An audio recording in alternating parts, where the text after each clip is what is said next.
You're listening to the Virtue Podcast, brought to you by the Great Hearts Institute. Good conversations around the great conversation.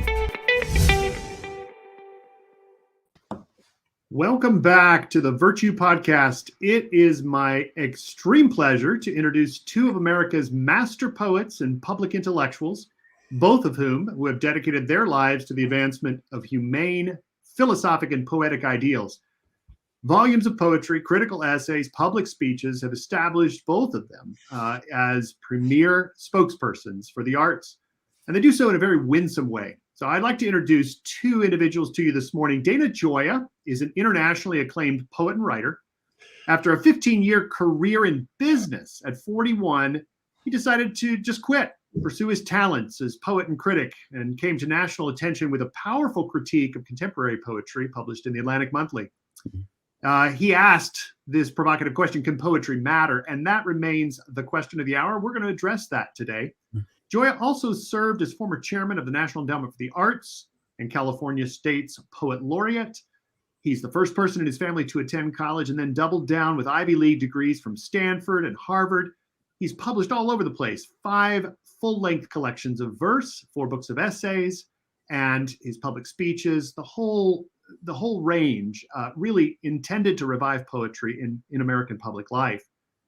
And right next to him is Professor Fred Turner, an extraordinary scholar, poet, humanist, and his wide-ranging interests were forged in a family of international renown. His parents, Victor and Edith, were world-class anthropologists, and his brother, still with us, Robert, is one of the world's leading physicists. He's a professor emeritus. Fred is a professor emeritus at the University of Texas, Dallas, and has 3 degrees from Oxford, has taught at UC Santa Barbara, Kenyon, University of Exeter. What I find most fascinating about Fred's work is that his epic poetry, and I'm not using that term in the colloquial sense, epic, as in Homer, Fred has this futuristic fiction that looks at the astronomic world and how we might explore. He is so carefully rendering that world that NASA asked him to serve as a consultant. Now, he's published 40 books. He won poetry's Levinson Prize. That's a big deal. And he's been nominated for the Nobel in literature. He is also, very proudly, the Poet Laureate of traditional karate. Now, Dana, Fred, I don't know where the two of you find the time, and that makes me all the more grateful that you carved out a slot for us this morning. So thank you, gentlemen, and welcome. Well, it's a pleasure to be here, and the work that you're doing, Rob, with education is staggering. You're very kind, Fred. You're very kind. Just to add to that, I think what you're doing is one of the things that's essential to the renewal of American education, and through that, American culture. I mean, it's odd that well into the 21st century, you are doing what is fundamentally remedial cultural work, establishing the elementary educational institutions that have sort of melted away in the last 50 years. Yeah. Well, I'd like to pick up, as I said, with the spirit of that essay of yours from 91, Dana, where you ask, can poetry matter? Let's talk about why poetry matters and how to better promote that rich tradition. And we agreed earlier that we would just talk a bit about your involvement, both of you, as a part of what's often called the New Formalist movement to recover classical forms of poetry. Could you tell us some features of New Formalism and then what we might be able to learn from its emphasis on form and tradition? Well, you asked, first of all, can poetry matter? And let me answer that question as a way of getting into New Formalism. Poetry, which has changed over the ages and is in a kind of curious cultural position at the moment, is nonetheless the most effective, concise, and powerful language that we have, using words to describe our human experience. As Fred has documented, and probably in a curious way his parents documented, poetry originates in speech. It doesn't originate in writing, and it's speech raised to the level of music. So that is the tradition that we have inherited, not simply from the history, from prehistory. It's been a continual human activity through the entire existence, really, of human beings. As I came into my maturity, and Fred maybe has a different perspective than I do. I was in a cultural position where all of the poetry experts said that the only legitimate form of poetry today was free verse. Free verse expressed the liberation of society, the freedom from the past, the direct expressiveness in which the deeper imagination could communicate with other human beings. And, to a small degree, that was true. I enjoyed free verse. I myself still write some free verse. But I also felt, and this was not a theoretical understanding of, Fred is 10 times smarter than me.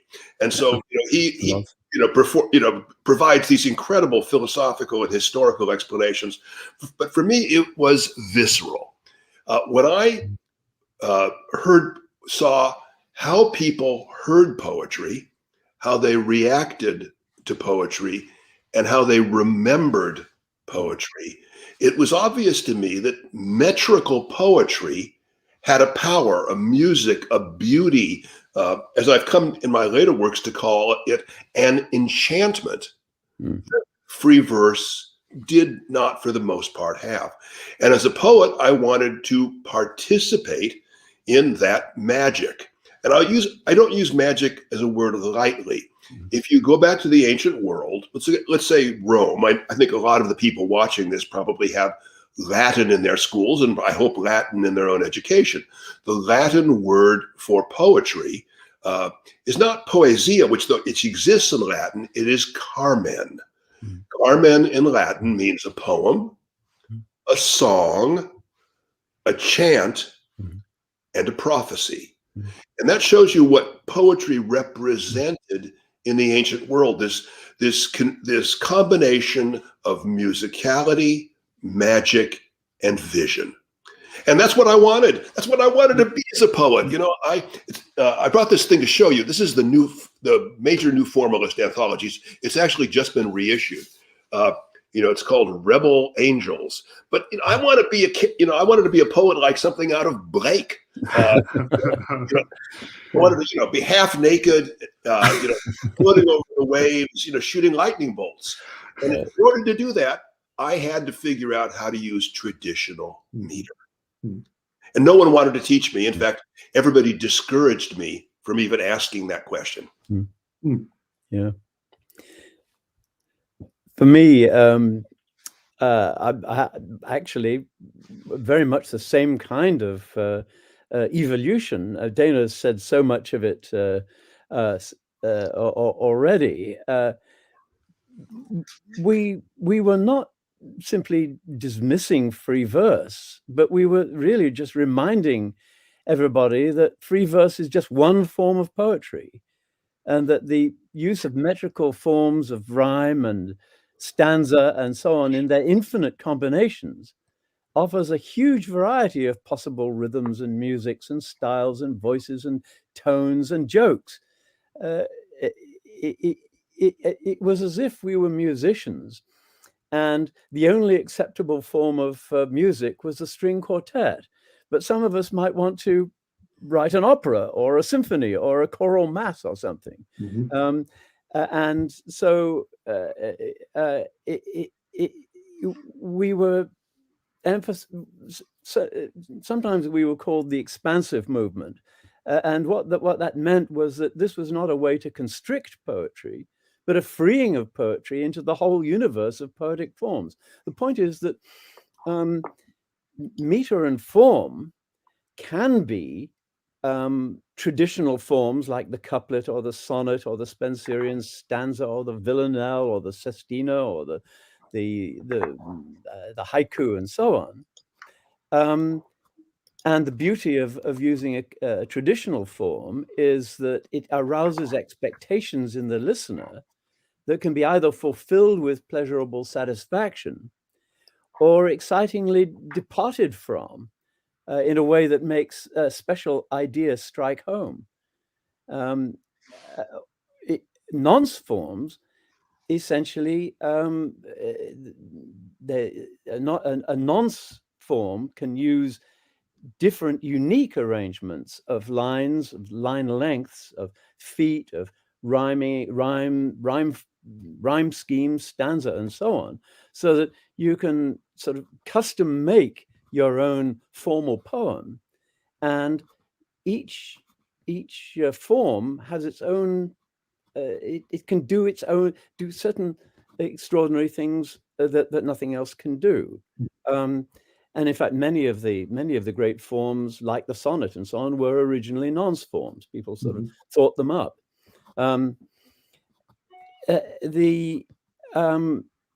One of the things that strikes me about what Dana says about memory, I think is really important. Sloganeers and advertisers know very well just how important meter and rhyme can be in being able to remember something.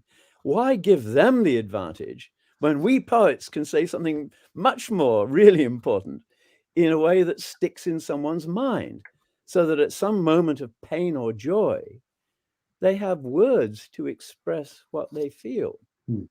And there's another element, I think, to this, and it concerns the writer of poetry. If you look at a great painting, its perfection is often the result of a series of studies, a prepared surface, a carefully revised set of pentimenti or underdrawings, often layers of corrective or enhancing brushwork. For the artist, this technical process involves a huge opportunity for deeply thinking through their conception, inspecting all of its implications, all of its correspondences with the artist's memories and dreams. The hard work of composing a formal poem has the same function. The temptation of free verse is to just blurt out what one feels in one's ordinary fallible voice and leave it at that. Formal versification makes you think about every word, every grammatical construction, every implication. I wanted to add that I think that the movement, the new formalism movement, has also broadened in two directions. One is to recover the power of poetry to tell a story more powerfully and economically than prose. And this is clear in popular forms like, ballad and rap and Broadway song and cowboy poetry and so on. But Dana and I have both worked in narrative forms, short and long. The other direction, which I've been thinking about presently, might be of special interest to teachers of language. Modernist poetry often tended to concentrate on the substantive or active words that carry a strong image, and to discard as much grammar and logical connection and rhetorical subtlety as possible. I'm now argue that the same role for the ancient trivium, the classical way of organizing language teaching, grammar, logic, and rhetoric, that I argued for rhyme and meter. Poetry should be a more perfect use of grammar, logic, and rhetoric than prose, because poetry, as Dana says, is the flower of verbal art. So I think that we can maybe connect, using meter and rhyme with using the recovering the traditional disciplines of language. Yeah, I want to continue to bring the conversation down to a lower level. That seems to be my role, basically in the literary arts. And I just go back to my own background. Yeah. I'm a working class Catholic guy from LA. My dad was Sicilian, my mom was Mexican. I was the first person in my family ever to go to college, as you mentioned. But I had a kind of mixed secondary education. I was at a Catholic high school in Gardena, all boys, on Compton Boulevard. And, its main role was to keep us out of jail. It was hoping that they could get us to 18 without getting arrested. But I did have excellent instruction in Latin. They had that, in the hopes that one of us would become a priest, I believe. Yeah.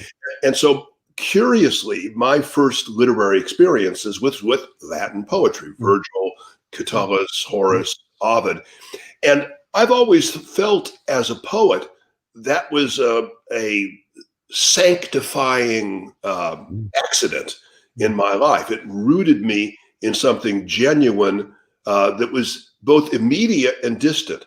And so I feel as a poet, I'm writing in a continuity that goes at least, back to the time of the Caesars, which is also consonant with my own Christianity. The time of the Caesars is when what I think of as Western culture all began. I mean, with on the basis of the Greeks and the Jews in terms of, the cultures of Jerusalem and Athens. And this culture was still alive in an unbroken continuum in Gardena in the 1960s. And it gave me a foundation that when I then went to Stanford and went to Harvard Graduate School after that, I was never at a disadvantage against people that had the most elite possible educations. And so I go to that, and I in the meantime, I'm in Los Angeles in the 1960s. It's rock music, it's movies, it's television. This is all good stuff. I don't, exist only in a pop world, but I experienced it. I liked it. It was moving. So I come to literature, and it seems to me, once again, it's just intuitive common sense. People like songs. Yeah. People like stories.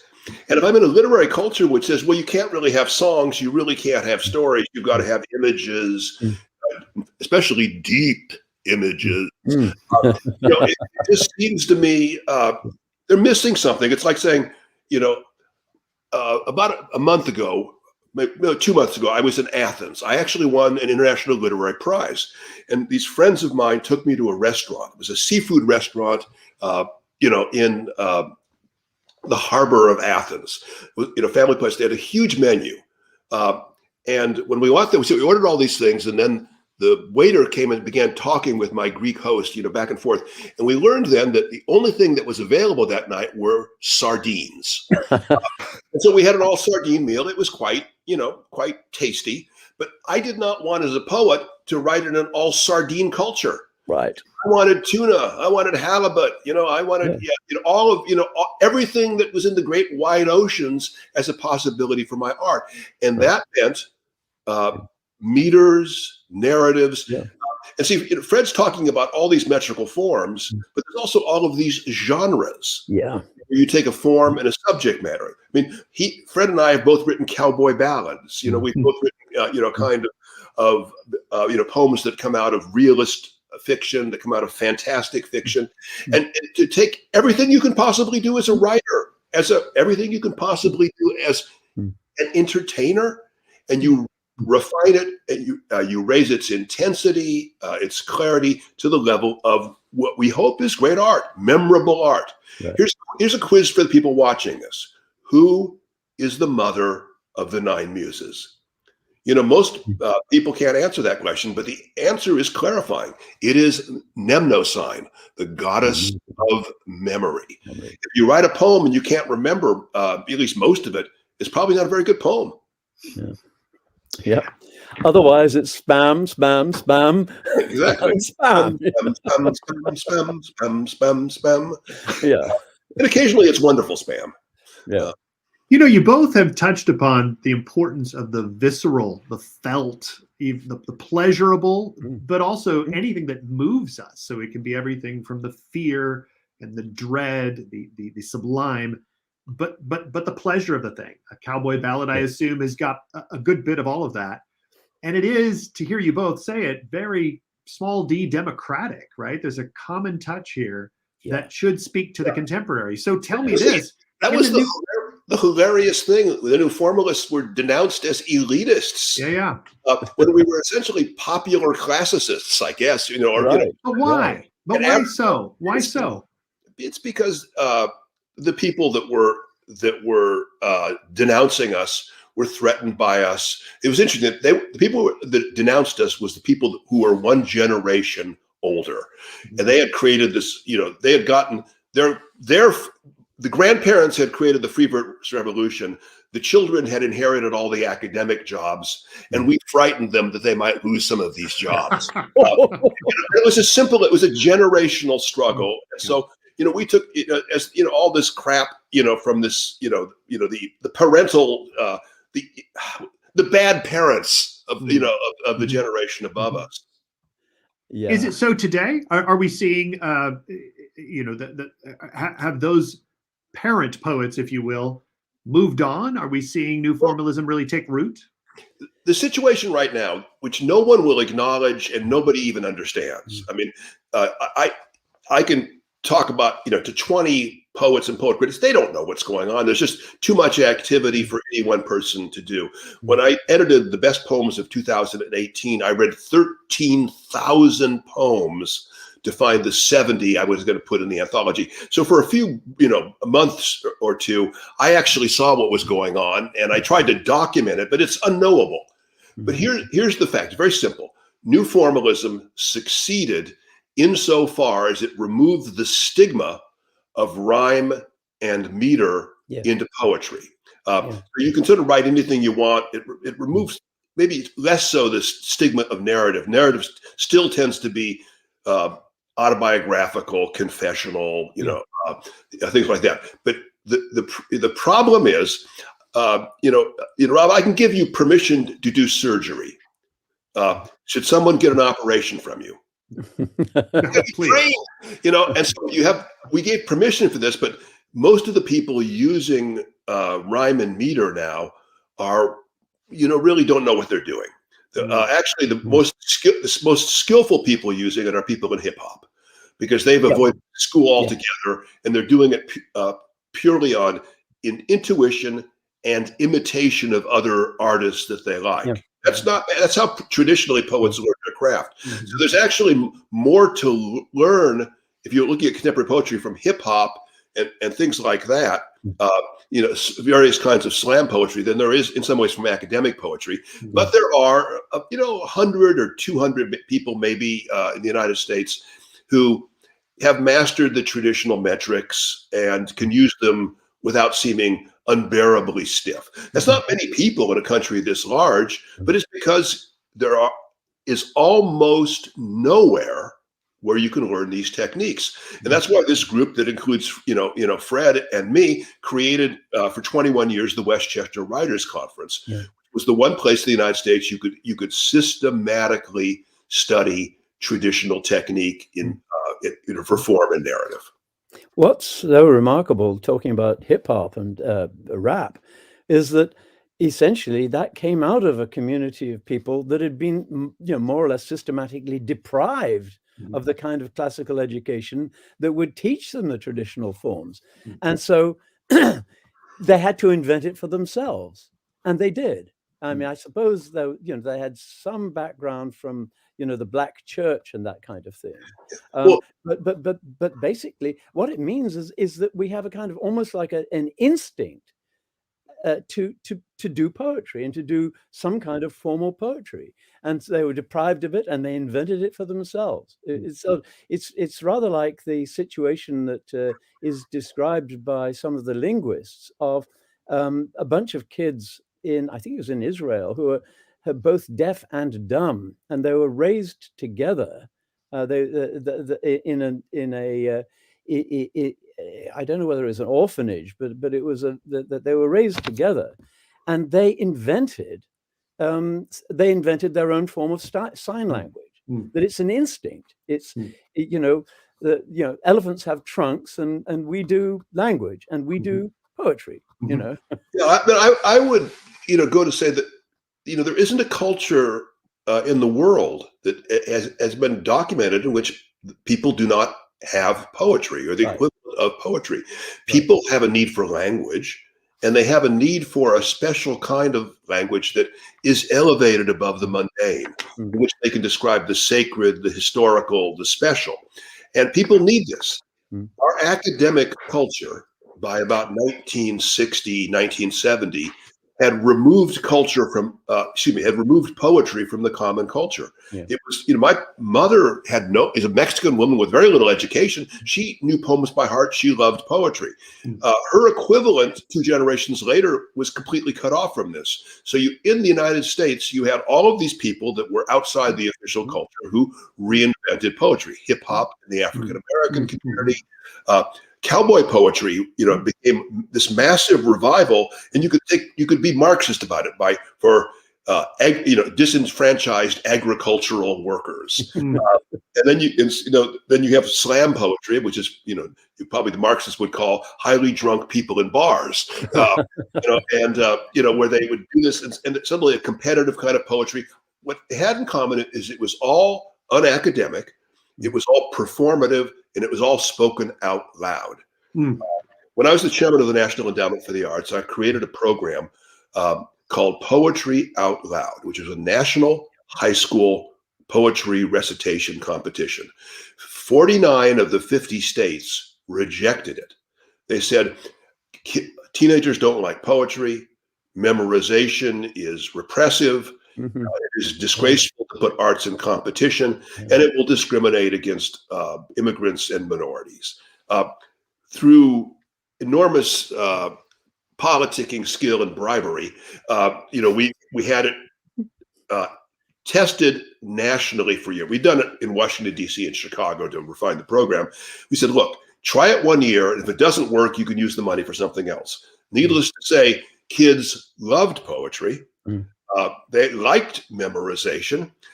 It became much more exciting to do a poetry recitation when it was in competition. And there's been a vastly disproportionate number of winners who are minorities and first-generation Americans. It is now the signature program of the state arts organizations, which tried their best to keep it out.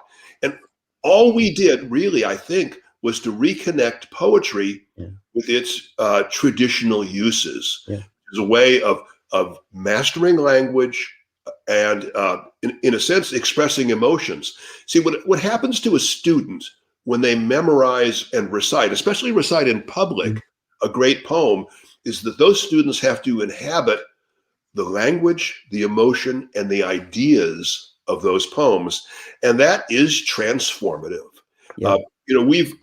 I think in general, in public education and a lot of even private education, we've lost those techniques which are so easy, were so apparent to our grandparents and great-grandparents. We've lost those techniques which cultivate the imagination, verbal ability, and all of the things that the humanities traditionally, especially literature, provides. We look at literature in this cold, analytical way of writing themes about literary works. Dana, this is interesting, and I want to throw this out to you both. Just a colleague happened to turn me on to Albert Murray's work, which I'm sure you're both familiar with. Great African-American poet and critic, whose work, like Stomping the Blues, his thought and the expression with which he's able to convey the colloquial, the idiomatic. I mean, it's like from the street, it's from the farm, it's from the field, in a way, and it's from the church, to be sure, right? There are whole segments of it. This seems to be the emotional conveyance that you're describing, Dana. I'm just wondering if this means, in some sense, we have to thread the needle. We have to both convey the tradition of great works, great poems, while also ensuring that it is felt and lived and it's somehow experienced the way Murray conveys that experience of his upbringing. Go to the worst movie ever filmed in 1930. I don't know what it would be. And find the character who's the cultivated person. And how do they depict him as somebody who's prissy and out of touch? It's a very basic human insight. There is always a danger of education in the arts, education in the humanities, of making you remote from ordinary people. Our mission is really quite simple, is to immerse ourselves in the greatest works that humanity has created, without becoming snobs, without becoming prissy, without losing our connections to life as we actually live it. That's where I think teachers are so important. The teachers embody the values that they're trying to teach the students. And part of that, those values should be freshness, immediacy, openness to life. So it's always been, it's not how do I put this? The things that Fred and I are terribly overeducated eggheads. It's embarrassing, right? I had to, I had a flood in my library a month ago, and I had to pack up 10,000 books. That's just one part of my, the books that I own. And people said, "Have you read all these?" And I looked around and said, "Yeah, most of them." It's, what have I done with my life? I've been reading all these books. But the thing is really quite simple: is to have be alive in the fullness of your humanity, in the fullness of your experience, and not cut yourself off from things. So, for what I thought, people would be saying, "Why is new formalism so elitist?" And I say it isn't. All we're trying to do is to take the vitality of singing and storytelling that you see in the popular arts and refine them, integrate them, intensify them in the way that you see in great art. Yeah, that's what I've been trying to do with, for instance, taking the popular form of science fiction, which has been, historically looked down on by, the real literary types, and turning it into epic. And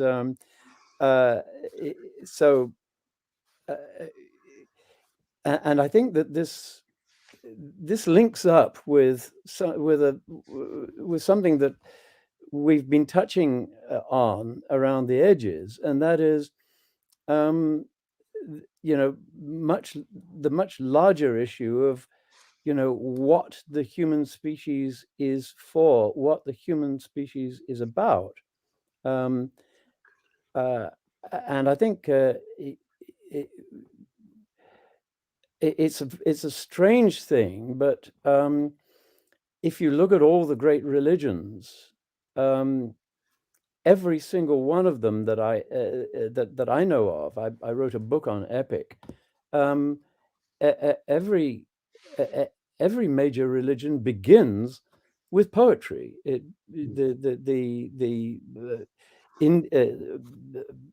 Hinduism and Buddhism both began with Vedic poetry and with the epics of the Mahabharata and the Ramayana. The Judeo-Christian Muslim tradition begins with the two great Hebrew epics, Genesis and Exodus. The Greek religious tradition began with the Odyssey and the Iliad and the Homeric hymns and the and Hesiod, the works and days. Mayan religion is based on the Popol Vuh. In other words,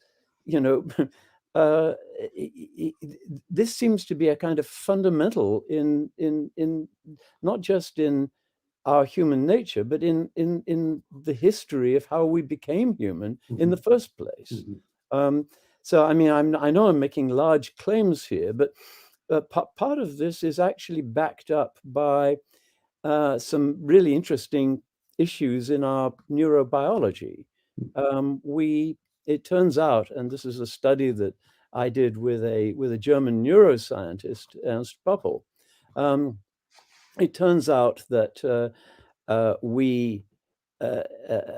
our ability to understand the world in certain kinds of ways, it comes in sort of 3-second bunches. That our subjective present moment is about 3 seconds long. It turns out I did a comparative study of meter from all over the world, and every human society has some form of poetry. The poetry is always in some form of meter. The meter always is in lines, and the lines are always about 3 seconds long.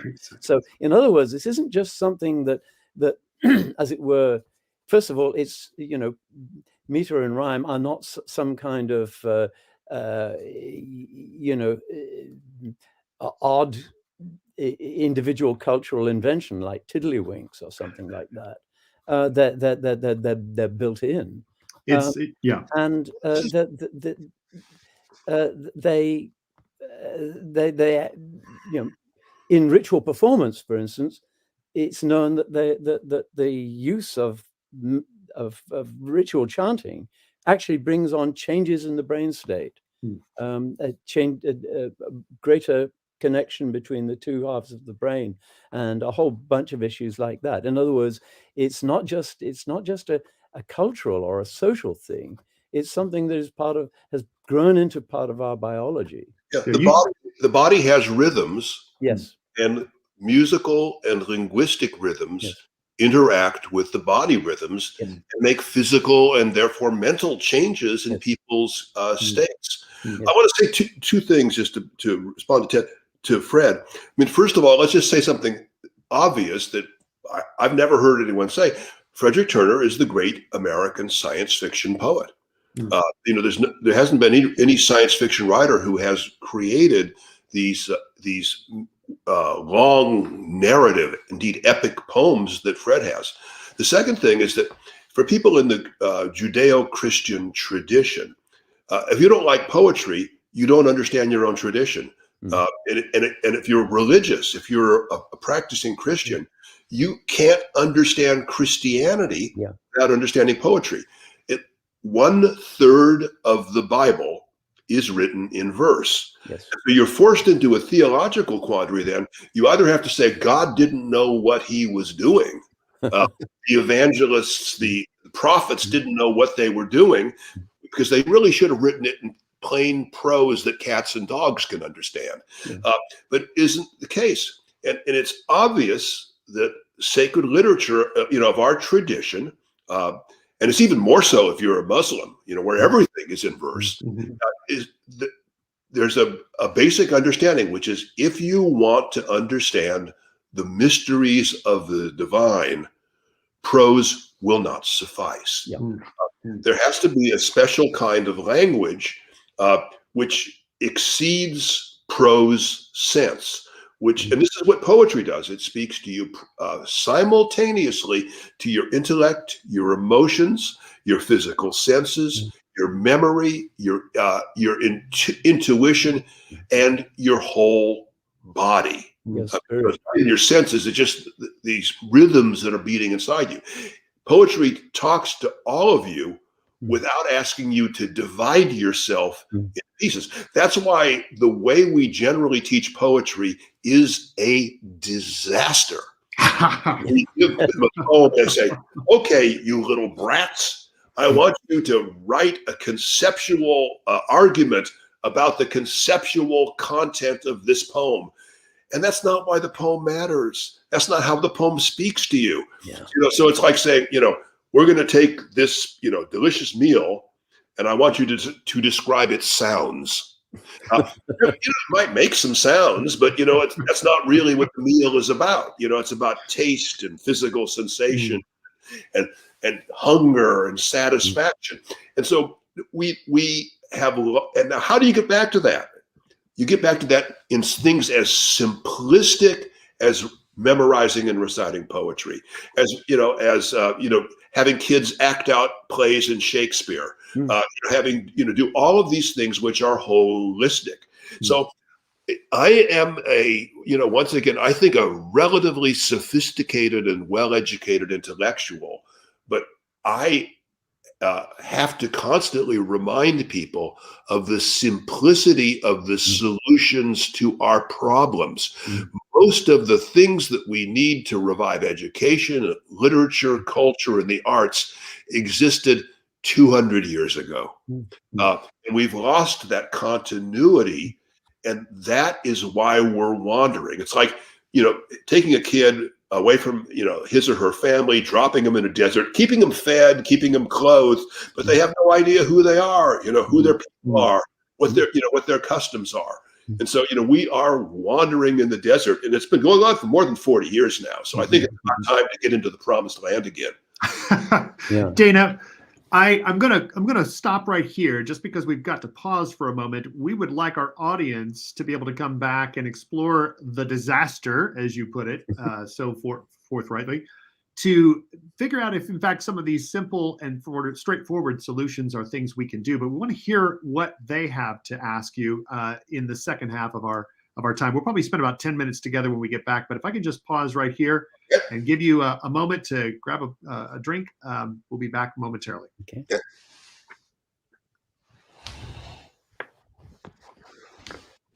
Wait, I will do that.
All right. Hopefully, you're able to wet your whistle there for a second.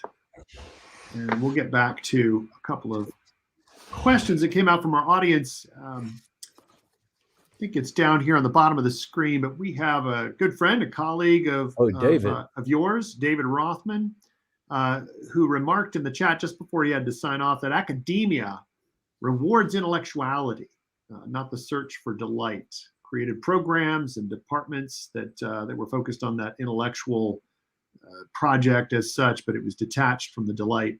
How do we create more of a conservatory model, he asks. Thoughts on this? I think that's absolutely the simple and the right idea. I taught at University of Southern California. It's an unusual university in that it has the equivalent of 7 major conservatories that are separate from the university.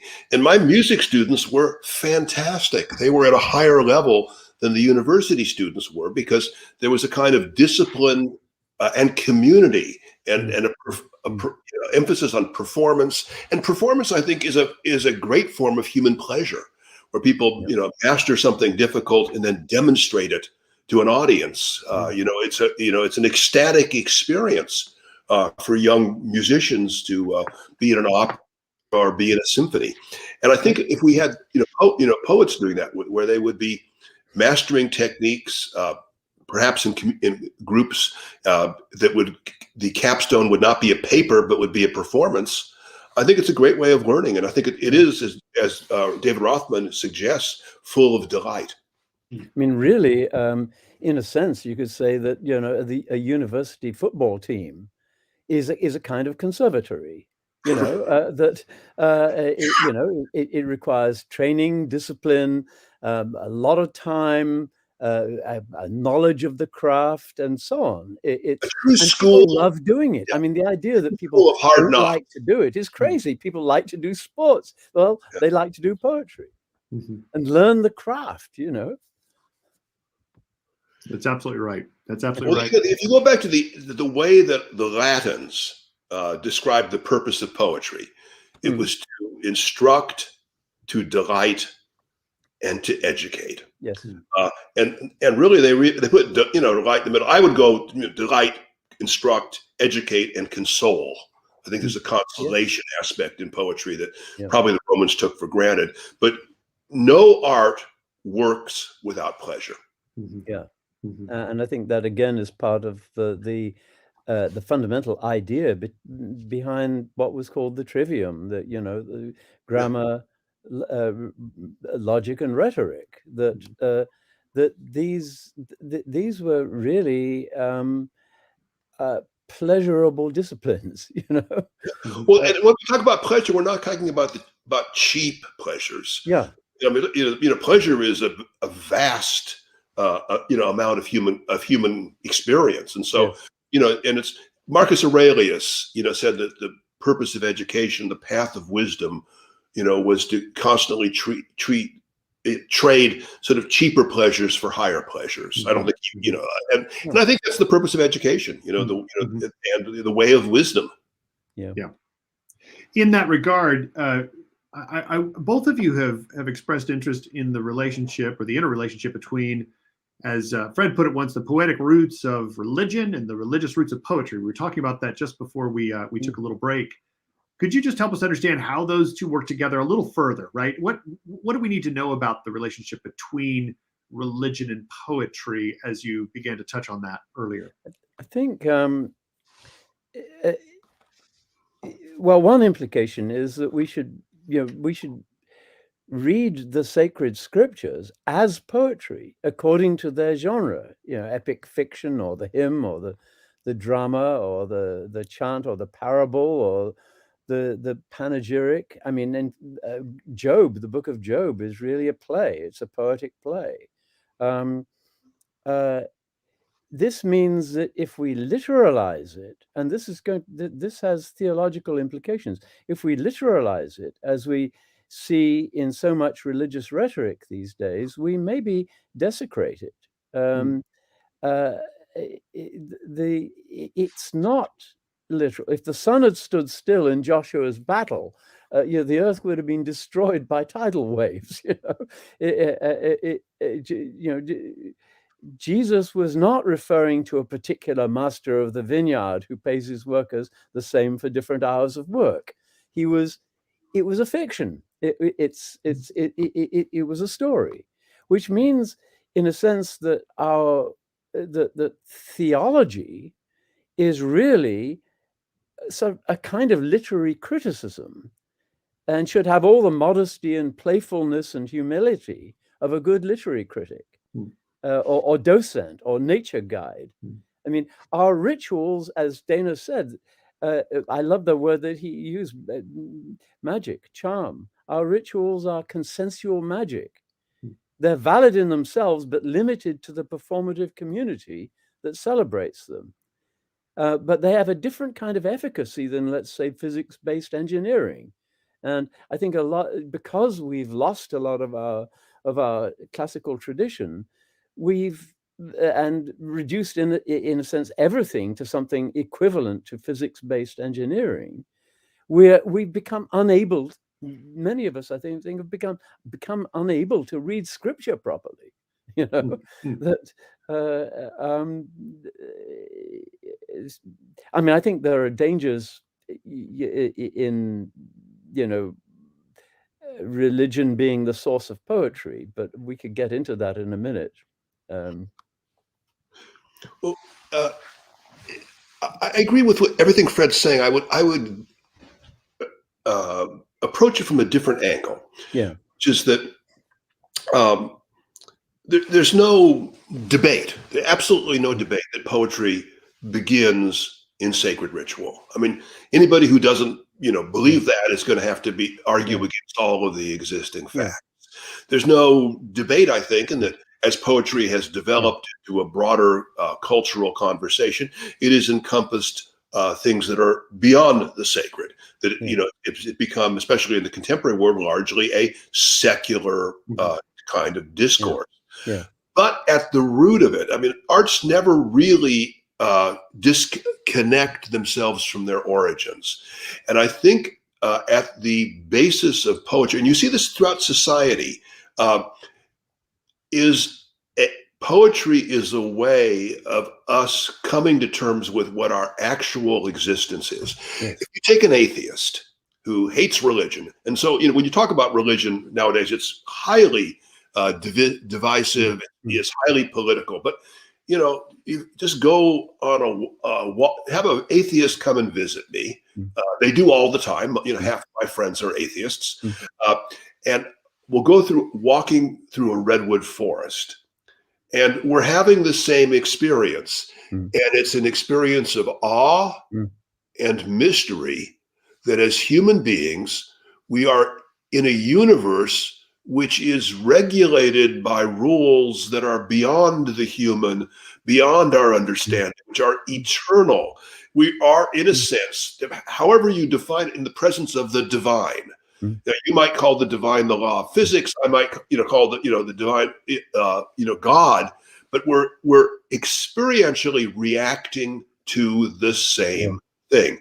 Yeah. And I think our consciousness is therefore, even if you believe in the physics, is metaphysical, which is to say we're looking at our existence simultaneously in two ways: the temporal, the personal, the physical, and this invisible sense of laws, of energies, of forms that are beyond our understanding.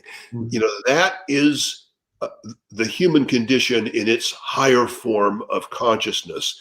Poetry is probably our best means of describing that, along with music, which you could say is entirely metaphysical, and art, which, like poetry, has developed a language of metaphysics. And so you look at this thing and you say, well, whether you believe in religion or not, poetry is religious, it is spiritual, it is metaphysical. And if you don't acknowledge that in yourself, your language, your cultural language, is impoverished.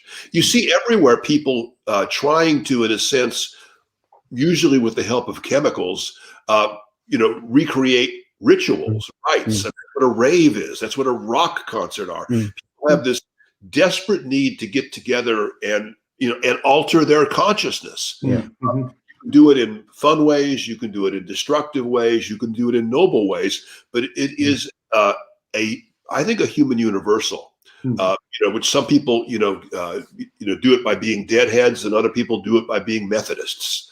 But it's the same thing. Cleanse the gates of perception. Yes. Yeah. And so, as a Catholic, I think I'm part of once again, a tradition that goes back to the ancient world in an unbroken way, and we center everything on sacramental, repetitious rituals. Protestants don't understand that, which is like, you go to, it's like the same mass again and again. Why are the sermons so bad? Why is the singing so bad? And it's because a Catholic it's really the ritual itself, which we come to participate in, which is a mystery which makes us feel, both quite small as human beings and quite great in our connection with a metaphysical level of reality. There were some great Protestant religious poets. I mean, think of George Herbert, or well, I don't know what you'd call William Blake, but I think all the religious poets they're all pretty subversive. I mean, the St. John of the Cross, or William Blake, or Emily Dickinson. I think she's a religious poet. They're all a bit dangerous. It's not that they're just trotting out the party line. They're having an experience and using religious language to talk about it. In English, most of the great religious poets or most of the great poets, and certainly most of the great religious are Protestants, because Milton. I mean, for heaven's sake, Milton. Segmented. When did they finally let Catholics into Oxford? I think it was 19th century. Late 19th century. So that's right. So it was a Protestant, but I think what you see in Protestant poets, who are the bulk, most of the great English religious poets, is you see the Protestant urge to kind of individuate and separate. Because Protestantism is this great ramification of spirituality. They're still creating Protestant churches. And it's an attempt through individuals to come into some new relationship with the divine, where we Catholics are beaten into, submission to the magisterium. And we're happy to, we all Catholics feel we deserve a good beating, so it's a very different sacramental traditional religion versus an individual, ecstatic or sort of Pentecostal kind of connection with divine. But most of the great poets have been, sort of crypto Pentecostals. Right. And Emily Dickinson more than anybody. I mean, she can get B nectar. I mean, she's there. Like somebody going to a rave, except her rave is in the backyard. Yeah, that's right. Herself. And eventually, even the backyard is too far to go for Emily. She stays in her room. Well. Speaking of those gospel raves, if you will, we've got Carol Reynolds on the line here, and she's got a question. Of course, she's very active in the promotion of music and really the recovery of a tradition. She put in the comments earlier, you want an altered consciousness? Try Mahler's Ninth, right? There's a thought. Oh, yeah. But she does have a question here for both of you. We'll close out with this one. To what degree do you think the loss of basic, consistent musical training for children is a part of the problem that we're struggling with here? It's at the center of the problem. Yeah. I went to school. We went to mass every morning. School started. We had religion class, and then we sang for half an hour. Not religious songs, just all kinds of songs. And it was a way of waking us up, and and it was also a way of connecting to our busy little human bodies, our nervous little kid bodies. And when soldiers marched off to if you joined a regiment in the First World War and you marched, you sang all the regiment songs. You couldn't be part of a regiment unless you knew all the songs. It was a form of physicality, of community, of training. And a singer learns voice, ear, interaction, balance. And so you're enhancing and training and enlarging your senses. When you lose that, I think you lose the ability even to hear poetry. Yeah. Because all song and poetry is the same art. I think there's a kind of, poetic meter is not the same as musical meter, but there's a sort of, with the song itself, with any kind of choral sung music, then that's where there's this marvelous bridge between the musical rhythmicity and poetic rhythmicity. I think there is. I think they're not. At the extremes, they're not the same. It seems to me. They meet in the song. They meet in opera. They meet in choral work. But I think that there is a. I do see that there's musical time signatures are not the same as poetic ones. They're the same root art. They have developed and elaborated themselves over time. Let me say something as a teacher's experience. At USC, I taught both music, singers primarily in music meter, and I taught English graduate students meter. My music students had almost no literary training at all. It would take me a full semester to teach the English graduate students how to hear and write in basic meter.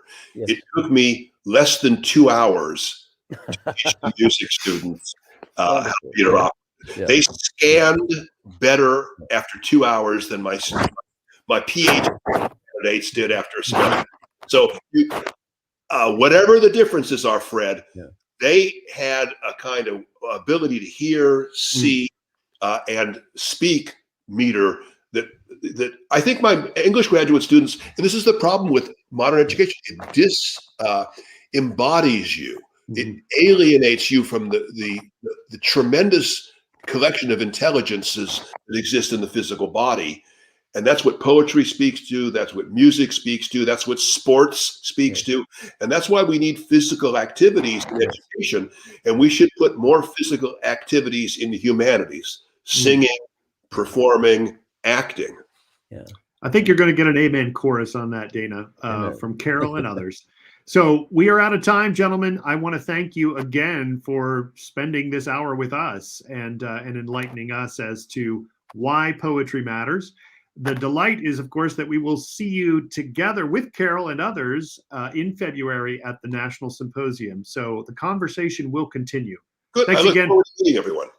Take care. And thank you. Thank you both, by the way. I mean, I haven't said, what an enormous gift to our culture Dana has been, and the same thing for Rob. I mean, it's just a privilege to be in the same century. So I'm going to get you both drinks for that, Fred. In the same cyberspace. Yeah, that's right. Yeah. Bye-bye. Take care. Bye Bye. now.